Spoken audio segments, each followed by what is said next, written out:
Hey everybody, how y'all doing? My name is Jomel Williams Powell. I'm the author of A Marriage Broken by COVID, produced Diamond for You. And I just had this like amazing conversation with Kim Sorrelle. And you can't miss this. You gotta hear this today.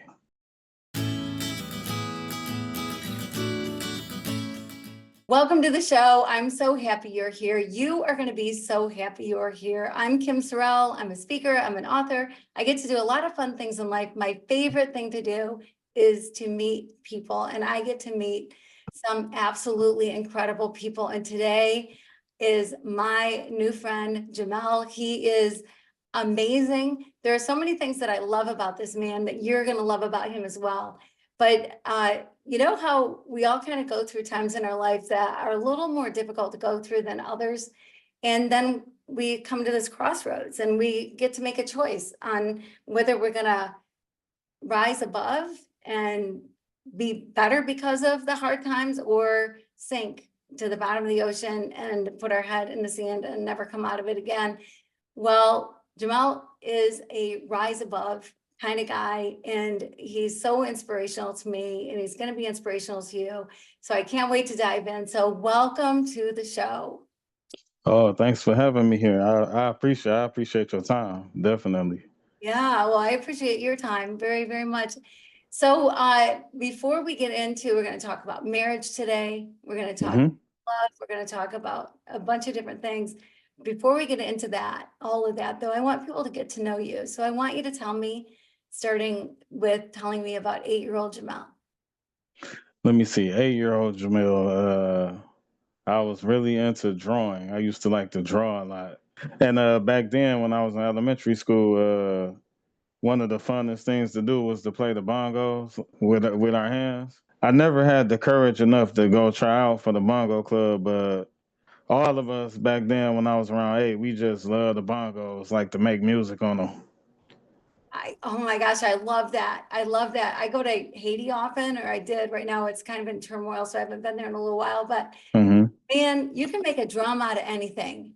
And and I love hearing a drummer. Like if there was one instrument I could play, it would be the drums, because you don't just play bongos. I mean, you got to have skill to yes, play. yes. And then you kind of can play anything anywhere.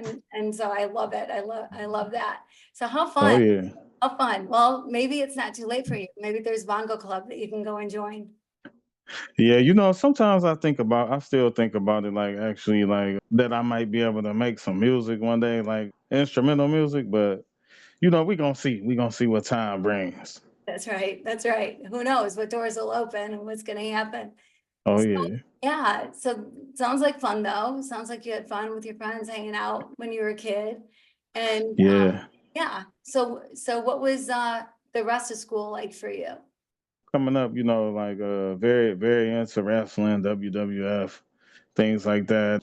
For the most part, school was fun, but it got a little more complicated in middle school because a lot of people there's a lot of bad influences around and people that's influenced by where they come from. So it started to get a little rough in middle school because it was a lot of fights happening and having to deal with the people that want to be bullies and things like that. So like later down the line, they got a little more harder to focus and a little more harder for school to be fun.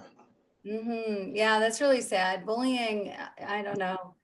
It just seems to be this issue that doesn't get solved for whatever reason. And Yeah, I yeah, don't know why. People should just treat people nicely, whether they're 8 years old, 12 years old, 16 years old, 45 years old, yes, yes.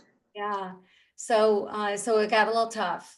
Oh yeah, definitely, definitely. And high school got a little bit more complicated because like say for instance in high school, a lot of a lot of kids were into like nice designer fashion, and my mother couldn't afford that nice designer fashion, so you know how that is. That kind of make you feel a little bit left out, but you still got to make your way to push through and focus. And high school was a little bit more distracting because like a lot of the high school kids were involved in adult activity, like smoking and all type of wild stuff. So it was really, really hard to not get influenced by the environment in high school with so many negative things going on there. But I was able to graduate on time, though. I will say that. Good for you. Good for you. That's really good. That is awesome. That's awesome. And somewhere after that, you met the woman of your dreams. Yeah, yeah. So I met my wife in 2014, Yeah. and we got married in February of 2015. Oh, so it was a quick romance. Oh yeah, definitely. Yeah, yeah. Okay, so for anyone who can't see this, if you can see this on video, you'll know what I'm talking about. If you can't see this, as soon as you said, I met my wife, there was this smile that came on your face and this sparkle in your eyes. And I love that. I love that, that I heard you on on another show and you were talking about the honeymoon phase and Oh yeah. how great it was at first. And,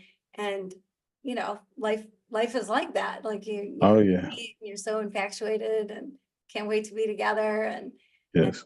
that stuff happens, right? Like, Yes, it does. yeah, yeah, like you leave your dirty clothes on the floor and she gets mad, or whatever, like real life kind of kicks in. Oh yeah. And that happened for you. Oh yeah. Don't forget about the part of putting the toilet seat down. Oh, yeah. Yeah. Men, all men out there, put the darn toilet seat down. I don't know why it's okay for us to have to put it down after a man. Like, we're not the ones that just peed on it. Like, Right. put it down. Just that it's that simple. Just put it down after you use it or sit.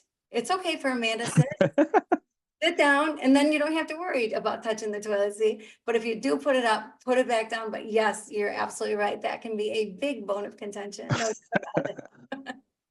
Especially in the middle of the night, you get up to go in the middle of the night and the toilet seat's not Uh-oh. down, you fall in. Uh-oh. That is a fight waiting to happen right there. All our trouble after that. Yes, exactly, exactly. Yeah, but so then you guys went through some stuff. Oh yeah. Yeah, Yeah, yeah. Like I come to find out like in the beginning stages of a relationship, you so caught up into the freshness and the newness, the emotion and excitement that you start to develop what type of person you dealing with in your mind without actually like paying attention to what's really going on. So I feel like when you actually get into a long term relationships and actually move in together, like you said, you start to see flaws about each other. You start to see things about each other that you don't really like too much, and you start to see like, okay, you were thinking you were on one accord with a lot of things, but when you actually got into the relationship and into the marriage, you start to see like, whoa, this person ain't they thinking a little different from me, or you start to collide about different things. But I say for me, one of the main things was like finances. Then the way that we raised, we all raised a little bit different, so we come into the thing with a different worldview sometimes, and then those worldview collide. You know, so it becomes challenging. It becomes challenging. But I say if you're able to get through that challenging part, then I feel like you can make it through anything. It's like I always give an analogy. It's like an abstract painting. When two people come together, you're looking at the same picture on the wall, but you both seeing something different while you're looking at the picture. But you got to find a way to you got to find a way to make it mesh together. The two different worldviews, which sometimes it just gets so challenging that people can't get through that phase.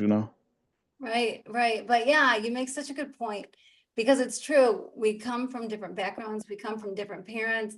We see marriage a certain way while we're growing Hmm. up, or if our parents split up, we see that a certain way. We just, Yeah. the people around us, we learn how to be a couple from the people around us or a parent. And it can be good, it can be bad, it can be, Yes. I do want to do this, I don't want to do that, when it comes to my relationship. But it's amazing how you can even grow up in the same neighborhood and come from two completely different places. So Yes, yes. something to keep in mind when you bring things together. And I think you're right too. If you can get through, if you can realize that stuff, man, when you look back on it later, you kind of go, that's kind of petty. That's such Yeah, stuff. That's not the big important stuff in life, right? yeah, yeah. Yeah. So, if you can start out that way, not worrying so much about the little things and trying to see the big picture, remember Oh that yeah. he's the man you fell in love with. He's not dirty underwear on the floor guy. He's Jamal, whatever, right? Right, right. Things we do, we're the people that we are. So yeah. So anyway, so you went through that, Yes. both go through that. Yeah. Yeah, yeah. Like I heard someone use an analogy before, and I took it and kept it with me. They said the sun shines on ice and clay. It melts one and it hardens the other. So I feel like, some of the things that me and my wife went through growing up, we went through the same struggles of lack, poverty, not being as fortunate as others. But being that we both went through them struggles, it had a different result in both of us.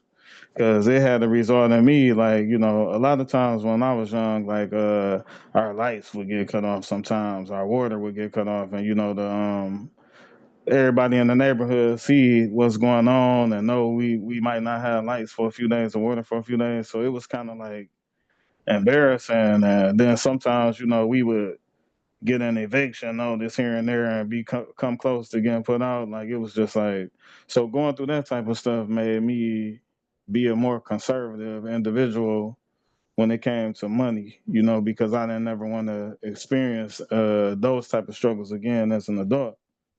On the flip side, like the struggles that my wife went through made her feel like as an adult, she wanted to have the finer things in life. She wanted to live the best life, So, and now that I look back on it, I feel like neither one of us was wrong. Like I'm not wrong for wanting to be conservative. She's not wrong for wanting the finer things of life. What I felt like we were wrong on is not coming together and finding a common ground. Mm. That because it's possible to be conservative and have the finer things in life if we were to work together. So it was a learning experience. Like you go through learning experiences, especially like when you really love somebody, you find a way to work things out, and either you go through some things that force you to find a way to work things out. Right, right. You make such a good point because often I've seen in relationships, in marriages, one of the people is a spender and one's a saver. And you would think, oh my gosh, well, how can a spender be with a saver? How can a saver be with a spender? Like there's going to be constant conflict. But if you can bring it together, it's the best of both worlds. It's Yes, it you're is. able to always pay your bills, always pay on time, save some for retirement, save for Yes, bigger things that you want, that kind of thing, while having some nice things to wear and going out for a nice meal or yes, whatever. So yeah, there's definitely a balance, but I think it's my experience when I've seen it, it's hmm good to have one advantage yeah, in a relationship. yes, A spender should marry a saver. If two spenders marry each other, you're never going to have two dimes to rub together. And if two yeah, savers marry each other, you're just going to stay home and watch TV or something. I don't even know, but yeah, the balance of it is really a good thing. So yeah. And I like how you speak of balance because I feel like I feel like when God puts you together with somebody, when it's ordained by God, like uh you're going to be strong where that person is weak at, and coming together, it's like what's that TV show from back in the days? Voltron, when all the machines came together and made this big machine.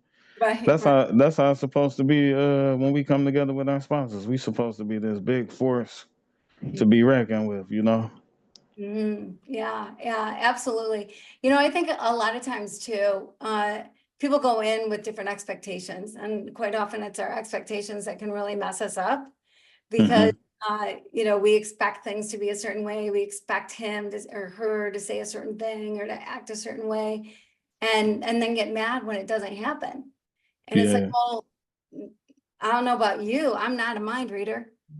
Maybe you Right, right, aren't right. either. Most people are not. And so when you put these expectations on people and they have no idea that that's what you expect, and then get angry because they didn't live Yeah. up to your expectations, I mean, you're just making things harder for yourself. Yeah, yeah. I'm glad you said that too, because like that's one of the main things I feel like we should focus on, like being communicators. You Hmm. know, like I felt that many times, like having an expectation and thinking that my wife should already know how I feel about certain things. But hey, like you say, we not mind readers, so we got to be able to openly express everything, and that's what ultimately leads to success. Yeah, absolutely. Well, and it's okay to do. I think, quite often there's gender roles that we've been taught or that we've seen or, whatever. And so those can add to our expectations. And Hmm. so like with my husband, I just remember I watched those movies, those darn rom-coms, that he was always so romantic and he'd set up this beautiful picnic and it'd surprise her, and there'd be candles everywhere and a bottle of champagne and roses and you strawberries and chocolate or I don't know, whatever, and just surprise her with this wonderful date. And so I thought that's the way it was. And my husband always claimed that because he was left-handed, that he wasn't romantic. Now, I don't think the two go together. I think that there's probably plenty of romantic left-handed people, but Yeah, that's what he said. But for me, I had to discover it was okay for me to create the romance because I'm the one who yeah, needed it. He didn't need it. yeah, He didn't care if there was a picnic in the park. He didn't care about any of that, but I did. I wanted that romance in our relationship. And so I learned that you can be the woman and not expect the man to be the only one carrying the romantic part of the relationship. You bring the romance, you create the oh moment, yeah, and feel free to do that. If you're in a good relationship, you should feel free to do whatever it is that you want to do, and yes. love on people however you want to love on them. So anyway, yeah, Yeah, I like what you just said. That's like great. Like you saying basically if you don't see the other person doing the things you want to do, hey, take the initiative. That's real dope. That's nice. yeah, yeah. So here you are, you're in this marriage, figuring it out. Everyone's got to Yes. figure it out. How long were you married when COVID hit? So let me see. We got married in 2015, and Yeah, so 2020, so like 5 years about. yeah, yeah, Yeah. because COVID hit our household in 2021. Oh, 2021, but yep. I want to say, so let me see, 2005, about 6 years, about 6 years. yeah. Yep, yep. So in that 6 years time, before you started having babies and all that kind of stuff, and you're going through this phase of feeling each other out, figuring out what marriage looked like for you, was there ever a time you just thought, forget it, this is too much work? Yes, yes. I actually talk about that in one of the chapters of my book. It's like I reached the point where I felt like it's not working.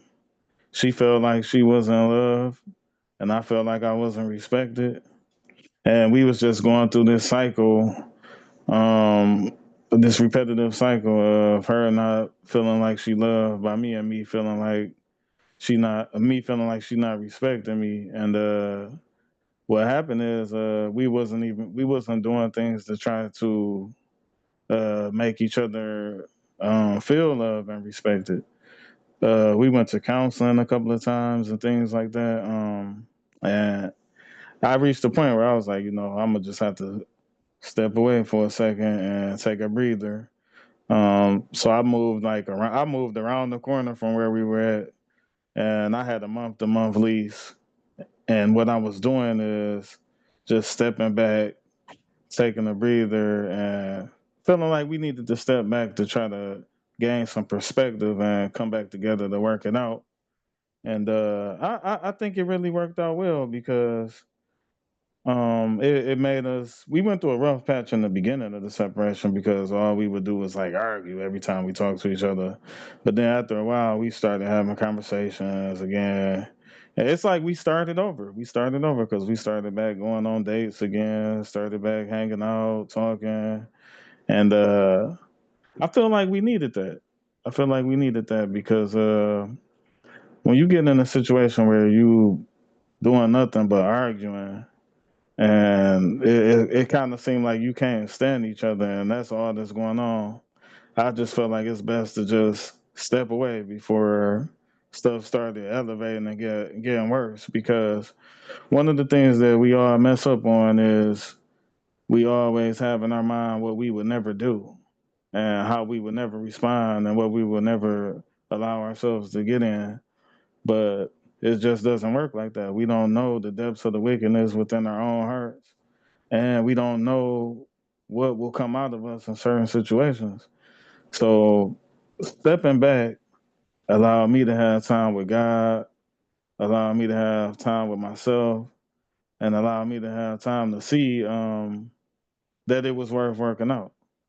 Mm, And we ended up coming to a common ground. We did it slowly though. We worked at it slowly, and we got to a point where we was like, okay, especially when my daughter was conceived, we got to a point where we said, you know what, let's meet on this common ground, let's come back together, and let's do everything the right way. mm, And I feel like stepping away didn't make our relationship fall apart, it made it get stronger. mm. I love that because you don't hear that, really. I mean, people think if you're gonna step away, that that means it's over, that you're Yeah. never gonna come back together again. By having the attitude of, well, we need a little space, Yeah. because right now, this is not what either one of us wants. We don't want our relationship to look like this. So we That's just it. need a little space where then you're not dealing with little day-to-day irritations, but Yes. you're able to come to a place where you can just have conversations about whatever, and how was your day, whatever it happens to be. Yes. And I love it that you did that and that it worked out for you. Like that it's okay to do that. Whatever it takes for your relationship, you should have the freedom, feel like you've got the freedom to do it because it's your relationship, right? So don't Yeah. other people who are in the same thing, if they decide they need an apartment around the corner, get an apartment around the corner, Right. whatever Right. it takes. Yeah. Yeah, so tell me about the day you found out that you were gonna have a baby. I was kind of like I was kind of surprised a little bit because we had been in the marriage so long and nothing was happening. And we went to the doctors that specialize in that just to see if we had something wrong with our reproductive systems once before. They let us know it was nothing wrong with neither one of us. So that's when it's like, okay, this is probably going to be something on God's timing. But when I found out at first, like I was like, I wasn't as happy at first about it because we were still like in the separation phase and stuff like that. But when I finally embraced it and stuff, I just was like, okay, I'm ready because when we first got together, I always told her that I believe that my first child would be a girl due to a dream that I feel like God gave to me, a Really? vision. Yeah? And we had already came up with a name, first name, middle name. We came up with this like years before it ever happened. So once she found out we was pregnant, we always referred to the baby as her, even before the gender, because it's like I kind of felt like this is something that God told me, and lo and behold, it was a girl. So we didn't even have to discuss names or nothing. We already knew what the name would be, and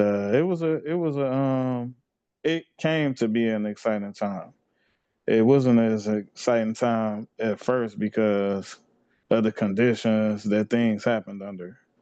But after getting through that, that shaky part right there. Then and I embraced what was ahead. I actually got excited, but it was after the fact though. Yeah, yeah. And so you had a name from the beginning, and Yes, yes. so which is what first and middle name? So her name is Patience Dior. Oh, I love that.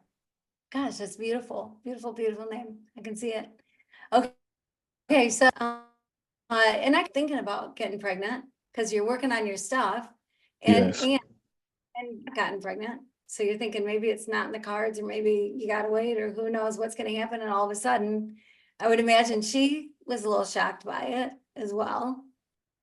Yeah, yeah, and she was kind of surprised because we almost got to a point where we wasn't thinking about that no more because like we were in our mid 30s and it hadn't happened in 5 to 6 years.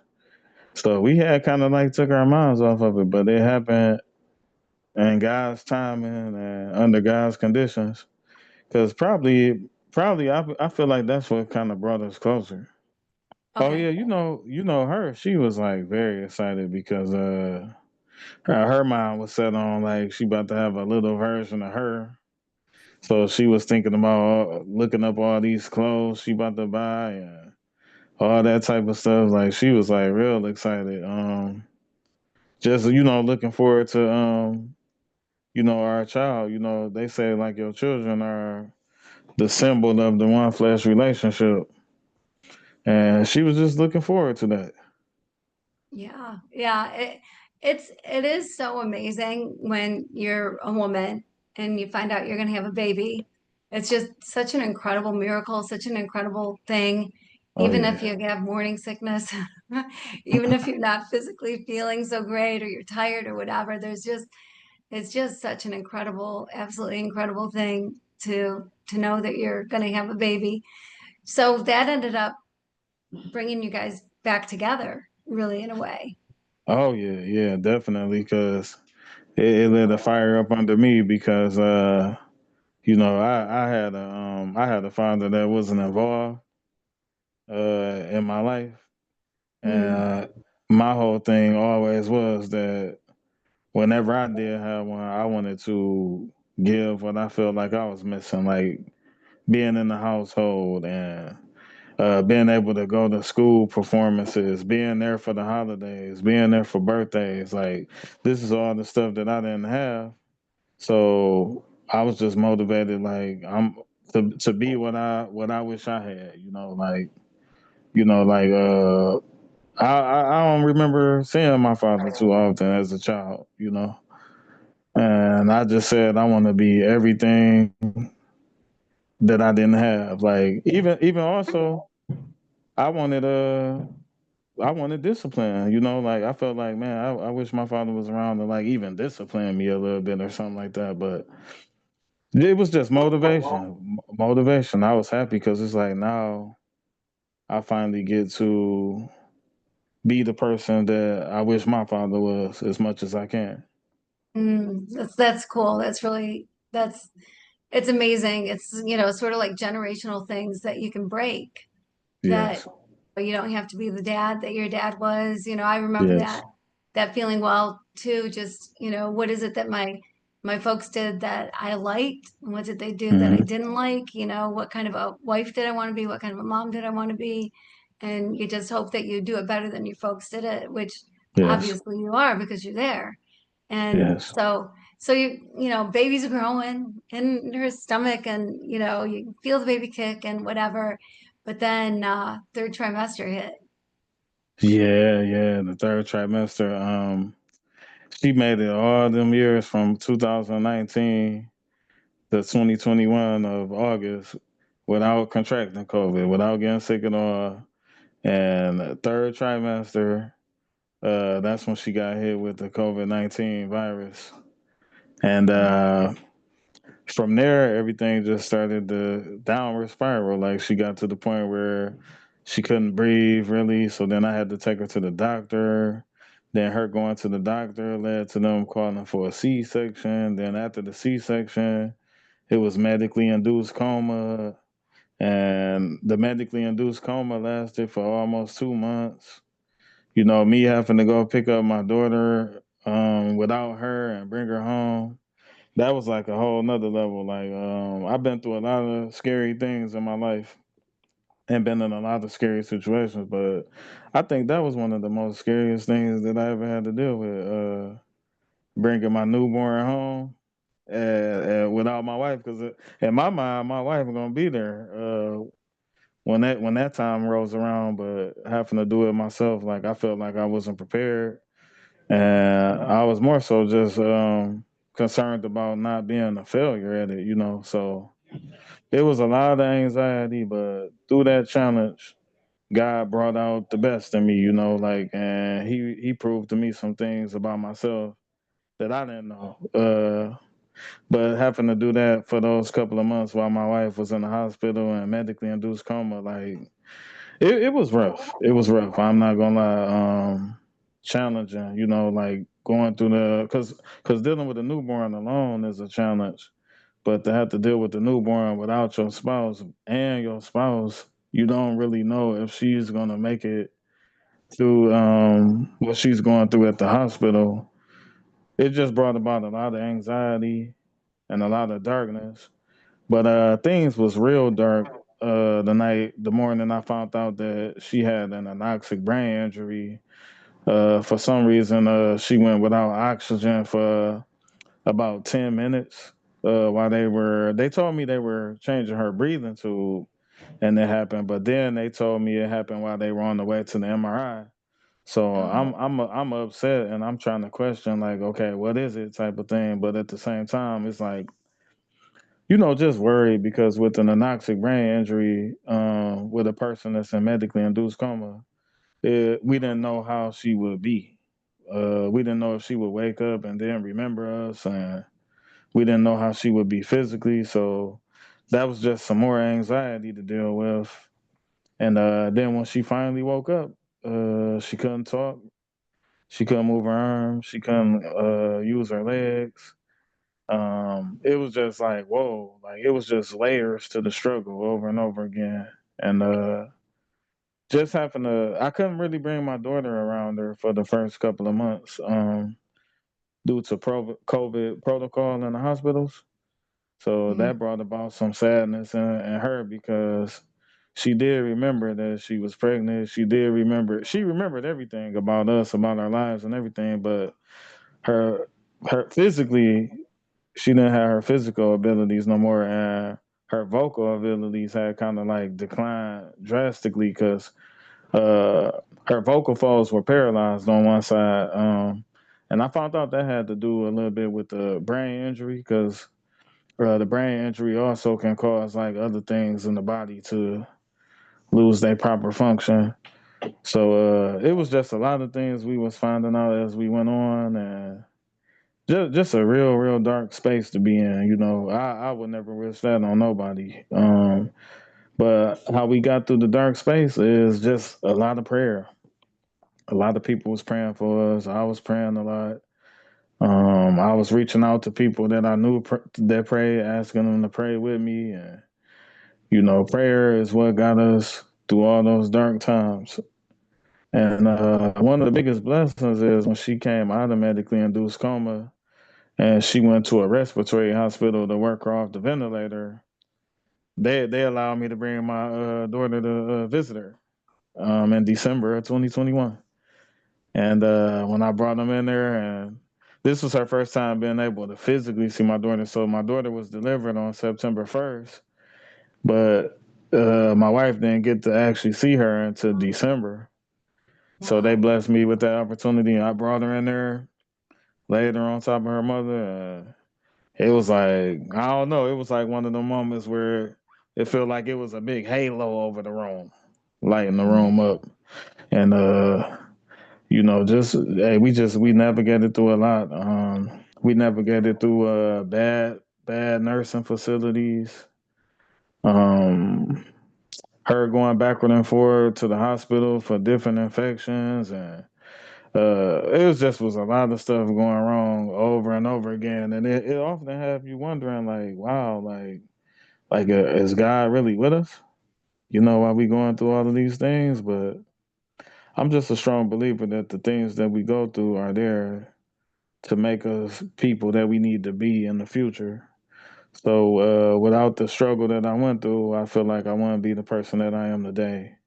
So that's something that God had to show me is our struggles is what He used to make us better people. Our struggles is what He uses to bring out the best in us and show us things about ourselves. Like I never thought I would have been able to make it through such a challenging time, and still dealing with a challenging time as we speak. But the blessing is like to get stronger, to get wiser, and to become a better person. Mm, yeah, man, I can't even imagine all of that, as we unpack that a little bit.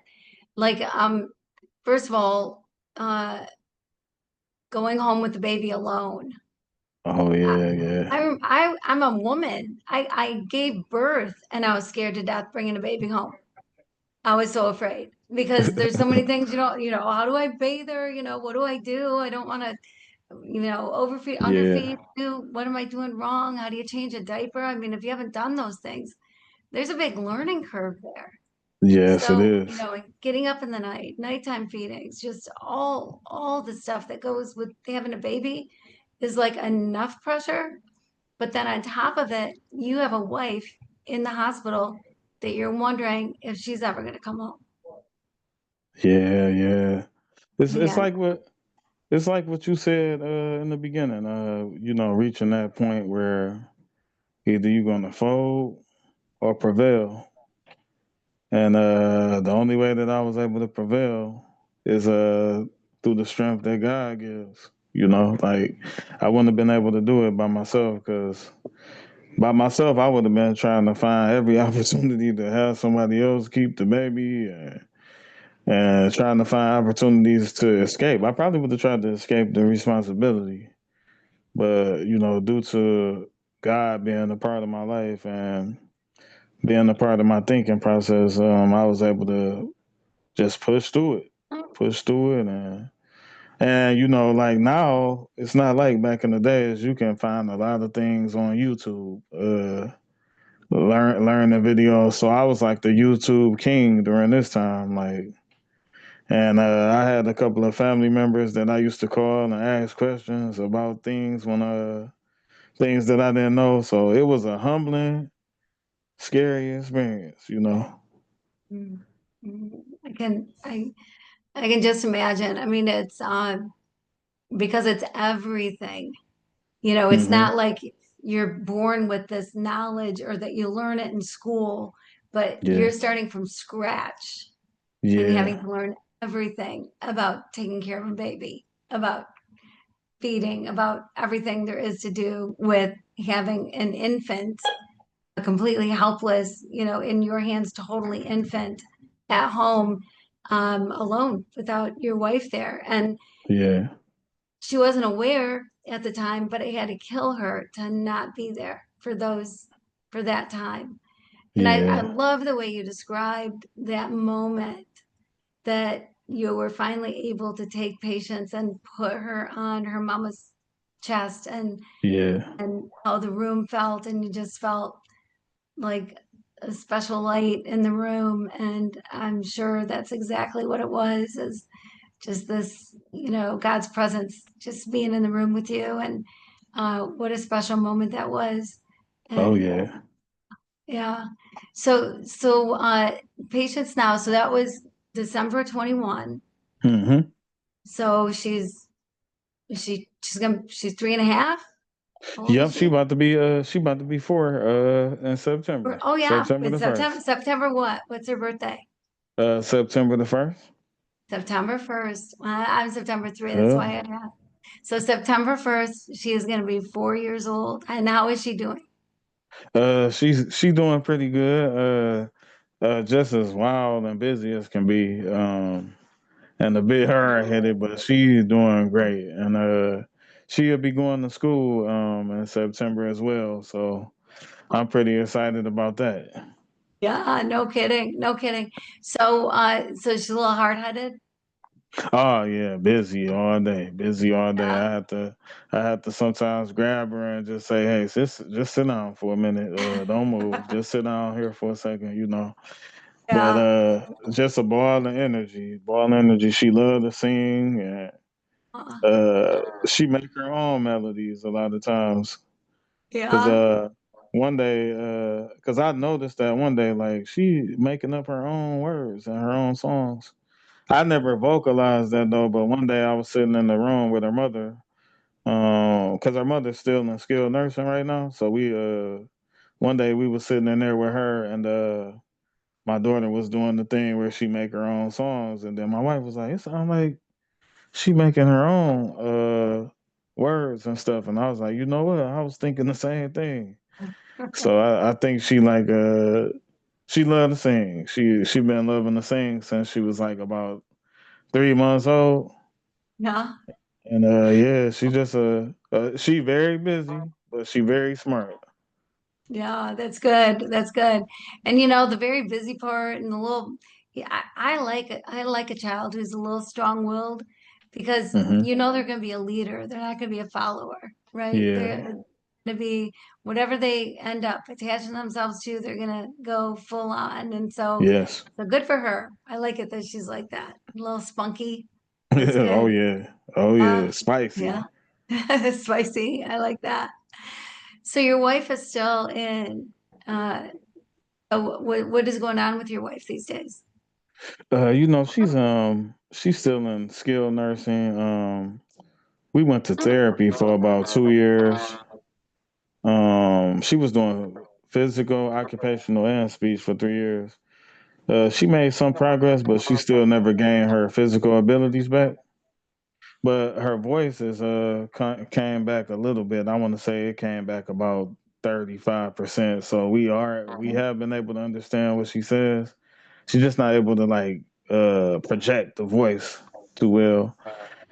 We went through some obstacles because I was trying to get things set up where she could just be home and while she's still like disabled and stuff like that. But we had a lot of obstacles trying to make that happen. So I got to the point where I talked to her about it. I said, "Look, we gonna have to leave this in God's hands, and when God opens up the door for us to make this happen, we'll make it happen." So she needs 24-hour care. Mm, Um, so what I do, since I was not able to pour her out yet, we just make sure we there with her every day of the week. The only day that we mm, don't go is if I get sick or my daughter gets sick. That's the only time we don't go. But we just try to make sure we there with her every day. And I come to the point where I realize that, sometimes life is not going to go the way that we have in our mind ideally, but the best thing that we can do is make the best out of life with where we are. Like say for instance, like my wife is disabled and I ran through a ton of obstacles trying to get her home, which I probably talk about in more detail when I do the second installment to my book. But I learned that like even though the conditions of life might not be the way that we like, we still got to find a way to make the best out of life and the best out of enjoying each other, no matter what the conditions is that's going on. And that's what we doing right now. We make sure we get there to spend time together every day, have dinner together, let my daughter run around in there and play with her and climb on top of the bed with her. And you know, we're not where we want to be in life, but we making the best out of where we are. mm. Yeah, that's beautiful. Beautifully said. Yeah, I don't know. I think it's a beautiful thing that you're there every day. Like that's a sacrifice, right? To sometimes probably a lot easier to not be, to just stay home, to do whatever it is, to do other things. But what a beautiful thing that you're there every day with her and that Patience gets to be with her mama every day. That is Oh so yeah. cool that you do that. That's so cool. And I'm sure your wife loves it when you're there and loves it when her daughter's there. But none of this is easy. None Oh of no. what you're going through is easy. And sometimes I think about what I complain about, or you hear people complain about, and you go, Hmm. man, it's nothing. It is nothing compared to, like, for instance, what you're going through every day in life. And keeping things in perspective, I think, is so important. And you you do it with a smile on your face, which is amazing. I mean, I know you've been at it for a while, but still, you still have the uncertainty of, is she coming home? When is she coming home? If she is coming home, how much farther is she going to progress? Like, are things Hmm. going to continue to get better for her? I mean, pray, please, Lord Jesus, let it be. Let her have a full recovery. But Yeah. what are they saying at this point? Anything? Do they have any idea what to You expect? know, I felt like people were kind to us during the therapy process and they did everything they could. But at the same time, I feel like everybody that was working with her and everybody that been a part of the journey, I feel like a lot of people gave up. I feel like a Mm. lot of people feel like, you know, where we are, this might be the furthest progress we get. But I talked to a pastor a couple of weeks ago on the podcast, and he told me that him and his wife had given up on hope. She had lost her abilities as well. I forgot how, but he explained to me they gave up on healing and they gave up on progress. And he said they came up with the decision that they were just going to serve God with the ability that they did have and where they were. And he said he went to a service and I think somebody prayed over his wife and he said she gained her walking ability back. So with that being said, he just let me know focus on God, focus on serving God, and just let him work. Don't focus too much on the healing. Don't focus too much on, like where you want her to be and how you want her to progress. My mind transformed to like I'm gonna just focus on God and focus on what God puts before me daily, tasks, goals that God puts before me, and things that God want me to do. And then we gonna let whatever God want to do come after that. We not even gonna focus on because like that's where you start to deal with depression when you just focus on like, wow, we went to therapy for 2 years and she still can't walk and all the things that we went through and all these years we've been hoping for progress and it haven't happened. If you keep looking at it from that perspective, depression will try to get a hold of you. But if you focus on God, like I was told to do, like it gives you a sense of optimism and hope. And like even if we don't get to where we want to get with her physically in this life, we still know that we still blessed by God and we still know that God has a plan and behind everything. That's like the main thing. Like everything happens for a reason. Yeah. Wow. I love the way you just said that. I think that that is such great advice. It's like, like when the Bible talks about consider the lilies of the field, for how much more Hmm. does he love us, or the birds of the air, that God takes care of those, and how much more does he love us, and to focus just on today and be grateful for today and let Yes. tomorrow take care of itself, right? And Amen. don't worry about the past, but today live in the moment, basically, Yes. and which is what you're doing. And uh, because I think the other thing that can happen is you can lose sight of what is happening, and Yeah. you can forget about where you were and where you are. And not just from a physical standpoint, not just from a, hey, she's doing this, she wasn't doing this before. If I look back a year, I look back 2 years, where was she compared to what's going on now? But from a spiritual standpoint, from a relationship standpoint, like a year ago compared to today. And, Hmm. how much more reliant are you on God, and how has your faith continued to grow? And how has your relationship continued to grow and your love for her deepen? And and seeing that beautiful baby girl growing up before your eyes. And, all those things are all changes that are good, positive, incredible changes that are even more positive and incredible than the physical. And so, Oh yeah. yeah, yeah. So I love it. I love your attitude. And I agree that crap happens to us, All like the time. nobody wants this, but right, crap happens. And I often think it's not so much the things that happen to you, but how you respond to them. Yes. And I think that's what God looks at, is not so much what are you going through, but how are you going to respond to it? How are Right. you going to help this make you a better person? What are you going to learn from it? What are you going to Right. learn that you can help other people down the road with? Because there's nobody that can relate to being basically a single dad than another single dad. Like Right. people Right. people might think they know, oh, gosh, it must have been hard, da da da da. Da. Well, but if you are able to talk to somebody who's actually been through that, or you're able to talk to somebody who's, a few steps behind you, I mean, what a blessing is that, to be able to relate to somebody who that they totally Yeah. get it because they're Yeah. going through it, right? So the Yeah. more you can use those moments that are our toughest moments to help other people, I just think that's the greatest gift you can give the world, is Oh is to yeah. help people that in their hard times. So Amen. yeah, Amen. yeah. So you wrote a book. Yes, I did. Yes, I did. Yeah. So what Yep. inspired you to do that, and what was that process like for you? When I first started writing a book, it was around that first month of having my daughter home and my wife being in the hospital. I started writing because I had hopes that I wanted to document what was going on and take people on the journey that I was going through. But I had hopes of, and still have hopes of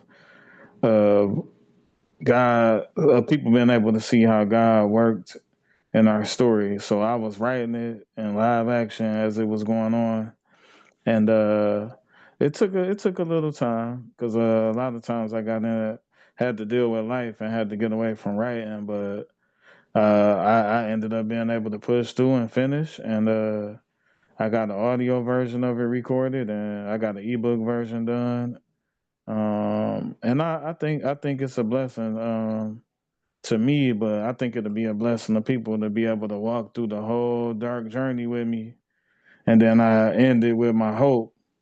And then I'm hoping that by the time we get into the next installment, people start to see like the other blessings that came upon us and everything. Like I don't think it's all about like I always tell people I had a bad perception of God before. Like I always had in my mind about this prosperity teaching and getting believing in God, and then one day that I'm gonna have money and material success.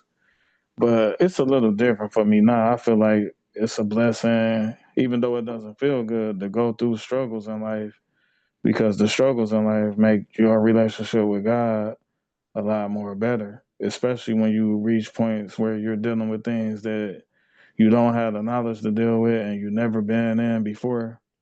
You got to lean and depend on God to get through that. And I feel like that's one of the blessings. So I just wanted to take people on the journey of my what my new blessings were and what my new hope is, and my change of perspective and enlightenment, which I refer to as diamonds. Like during this dark time of being in this dark place of pressure, is where God gave me illumination and enlightenment and life hands on lessons that I could be able to share with other people and give hope to other people, because like everybody not gonna be a millionaire. Everybody not gonna have all these fancy cars and nice clothes and things like that, like so I just want to take people on another journey, a journey of becoming wiser, a journey on becoming closer to God, a journey of being able to push and prevail through a dark time.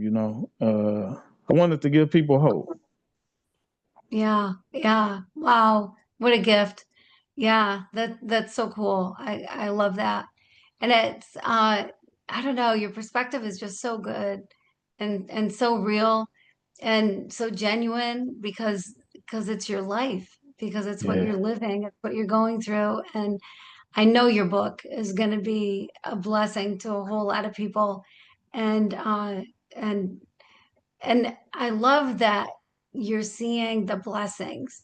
I Yes. love that you're seeing blessings and that you're grateful. You know, it could be so easy. It could be so easy for you to be in a whole different position and go, where are they? You know, Lord, where are my blessings? You know, I Hmm. see these other people just up doing their lives and whatever, but where's mine? And but you know that they're there. You're seeing them, and Oh yeah. and you've got a heart of gratitude, and I just think that's beautiful. Especially because you didn't have to be in this position, right? I mean, something happened at the hospital that put you in this position. Like you Yes. could Yes. see they recovered just fine, but then somebody made some mistake, Had whatever it to. was, and then here you are in a whole different place than you expected to be. And so I thank you for sharing. I mean, it's you have such a beautiful heart and such a beautiful way of looking at things. I just really appreciate you a lot.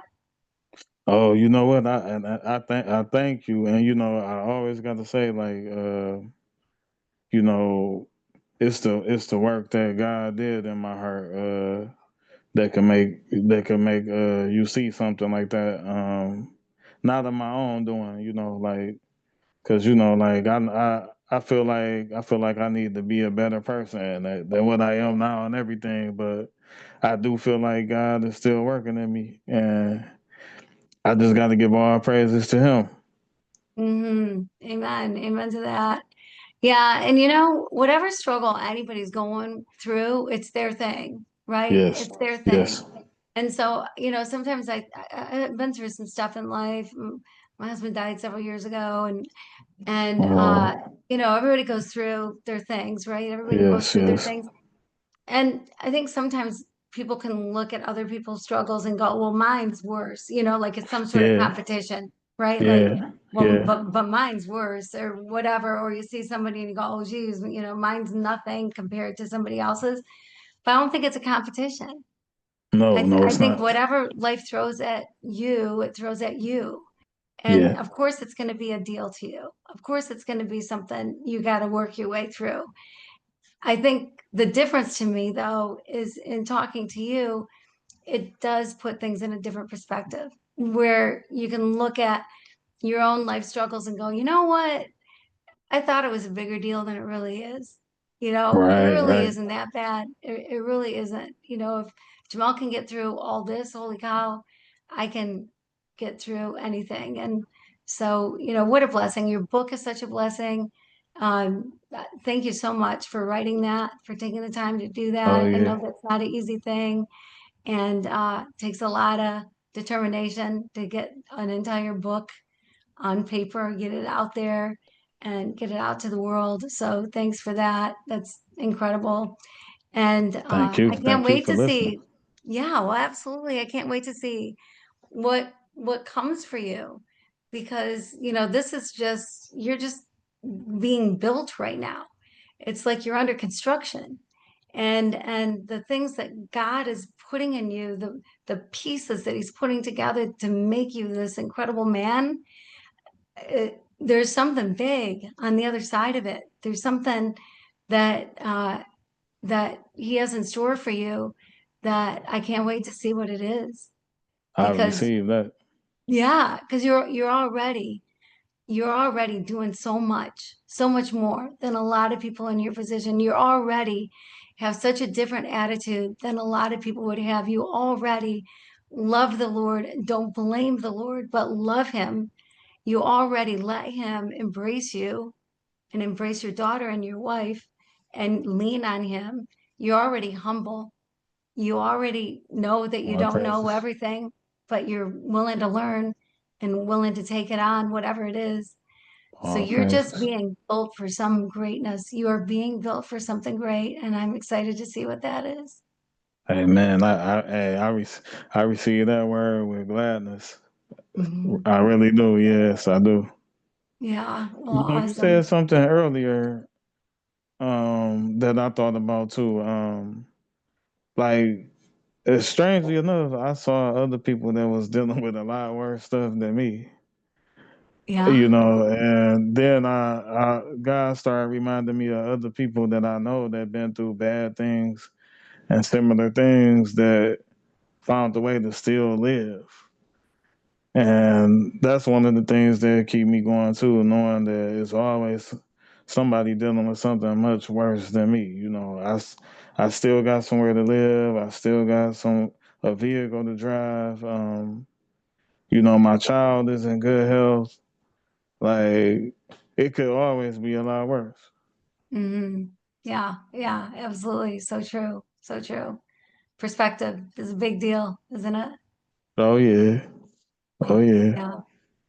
Wow. Well, I just thank you so much for this. Thank you for spending time with me today and my audience. And thank you for the hope and the joy. I mean, I look at you and I don't look at a man who is suffering. I look at a man who has a lot of love and a lot of joy going on. And so thank you for being you and for showing us all and telling us all, what we should be doing and being just such an incredible example of a man of faith. So thank you for that. Oh, thank you. I wanna thank you for being patient with me and working things out for allowing me to be able to talk to you. And you know, if any of your listeners want a free credit to my audiobook, just reach out to me. I will get it over to them. Oh my gosh, that's so sweet. How do people reach out to you? You can find me on Facebook at Jomel Williams Powell. Instagram is just Jomel Williams. And TikTok is Diamonds for You. Diamonds for you. I like that. Yep. Diamonds for you. Yeah, all right. And we'll of course have all of that in the show notes so that people can get in contact with you. So if you and link to your book and all of that and how generous to offer listeners a free audiobook. That is so sweet. Thank you so much for Yes. that. So reach out if you want one of those, just contact me, contact Jamel, either way, and we'll get it to you. And so thank you, thank you, thank you for being here Thank you. today. Yeah, and thank you everybody for joining us today. What a beautiful heart that we just got to spend some time with. And so thanks for being here. And I just want to say until we see each other again, I just pray that you keep your heart open and that you live your love loud.